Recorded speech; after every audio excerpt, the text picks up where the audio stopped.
The Liverpool that Jurgen Klopp wants to see is showing signs of coming back. It is still a way off being perfect and back to full tilt, but the version of the Reds that has beaten Everton and Newcastle inside 6 days should have enough to achieve its main aim.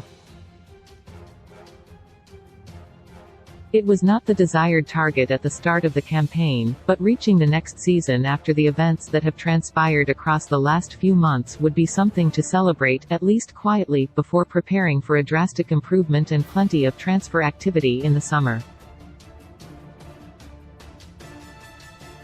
With their win over a top-4 rival, Liverpool completing the double over Newcastle could prove decisive in the race for fourth, with Arsenal and both Manchester clubs likely to tie up the top 3 spots.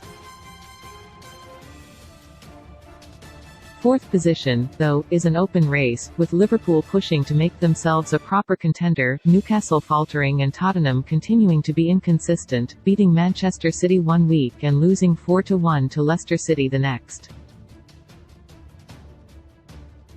It was not to send a message to Newcastle by any means, but one Klopp moment on the touchline summed up why Liverpool should give itself every hope of beating Eddie Howe's side in the final league standings, at least. Ravaged by injuries throughout the campaign, Liverpool has not often been able to make a quadruple change on the hour mark, with Thiago Alcantara and Luis Diaz still out. Fabio Carvalho, Curtis Jones, Alex Oxlade-Chamberlain and Arthur Melo were all left out of the matchday squad for the second successive game. Naby Keita was among the substitutes but was not called upon. In one swoop came Diogo Jota, James Milner, Harvey Elliott and Roberto Firmino, all regulars who could have started. Klopp simply had options that Howe didn't. Seemingly from nowhere, Liverpool suddenly has depth and numbers available again, even in the center of the pitch. That does not in any way negate the need for a big spend in the summer when several senior options will depart at the end of their contracts, but for now, does offer some major short-term hope. Newcastle, sorely missing their star man Bruno Guimaraes, had to field youngster Elliot Anderson in the Brazilian's place.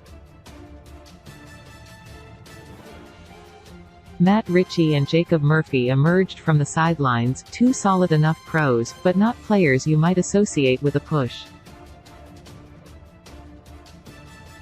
Newcastle has, undoubtedly, done well to make itself a part of the conversation for the top 4 with the squad that Howe has at his disposal.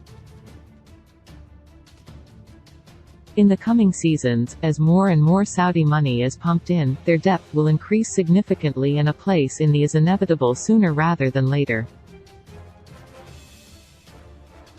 Should Liverpool find sufficient form in the final few months of this particular season, though, it should have more than enough to overhaul Newcastle and make the most of the advantage in depth that it currently has.